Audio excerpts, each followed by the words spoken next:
Did RJ Barrett not make – he's been amazing lately too. Got to mention RJ that. Barrett doesn't make any kind of team, bro. I don't understand. Did he not make – he didn't make all-rookie second team either? Bro, That's they ridiculous. still make like top 25, like top whatever under 25 and do not put RJ on the list. Like, the man is dropping 40-point games. I don't get it. People have given up so early on RJ. Like, he's still 21. Look, everybody, we all know I don't like Duke basketball at all. But once they get to the league, I can respect him. And I think RJ, even when he was a rookie, I mean, he wasn't great, but you're telling me he couldn't make all-rookie second team? He's still putting up like 13, 14 a night for a bad Knicks team.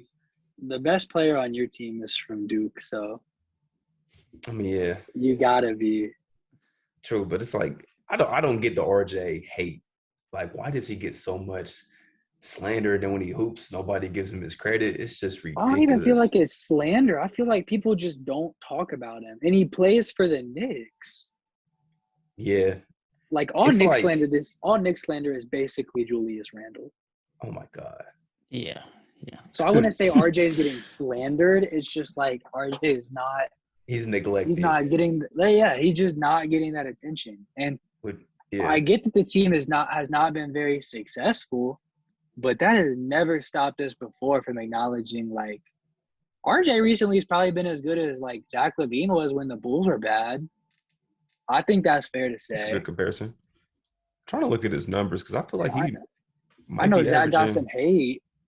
Devin Booker used to get some hate. Now, Devin Booker then was probably better than RJ is now. But then players like that would play on, like, struggling teams, they get some hate, but, like, at least they would get attention. And the Knicks have a giant fan base. His last 4 games, dropped 46 against Miami. He had 24 against Philly. Then he dropped 30 against Philly. And then he put up a stinker against the Suns. But he's been very good lately, especially over this last, like, I would say, like, 3 weeks or so. He's been really good. His numbers on the season look fine. I'm in the camp of this is his team. I think this should be his team moving forward, man. Julius Randle, what he did last year, it was great. But we're not going to see that version of Julius Randle ever again. And they gave him a super bag because of that season, which sucks. But, yeah, the honeymoon phase is definitely over with the Julius Randle Knicks success. And now it's like we're back to reality of this is Julius Randle. This is who he is. Yeah, they're going to have an interesting offseason to figure out because RJ's eligible for an extension. You got Randall's contract and whether he stays around. And the 2 highest paid guys on this team are guys that are arguably bad – well, not arguably, are bad contracts right now in Randall and Fournier. They could be a team that has an interest in offseason. Mitchell Robinson's going to be a UFA as well, so they got some decisions to make. He's unrestricted? Yeah, because he was a second-round pick, so he was a 2-2. I really hope they jump in the draft and take, like, just a star.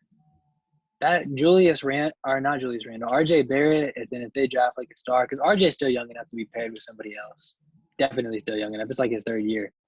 But him with, like, just some other explosive young guy that brings some excitement to the city, I feel like they could get back to doing some pretty good things because they still got good pieces. I think it's just it looked like they rebuilt really fast because of how great Randall was. But with that kind of showing itself to be a bit of a fluke now, yeah, this team is kind of where it was before in terms of the rebuild sake. Like 13 games under 500 right now. This is probably where they should have been in year 3. It just sucks that they were good enough last year to where their pick was really bad. Now that production of Randall is not maintained, it's like they missed an extra year they could have rebuilt to be a more sustainable team going forward. But, hey, if they get somebody else to put along RJ and keep Mitchell Robinson in town, a couple other valuable players for them to stay in there, they're not too many pieces away from being solid again. I don't think all hope is lost in New York. For this season, all hope is lost. But, like, as far as long-term plans go for building around RJ, you're fine, I believe. But the Knicks, they actually draft pretty well. when it's outside the lottery, they do a pretty good job at drafting. So maybe it's just a down year for them potentially, but I don't know. Like Devin said, this offseason can be very enticing for them, because maybe Tibbs is gone. He might be gone after this season. Maybe you try to move Julius Randle. I don't know, man. This team could look drastically different next year.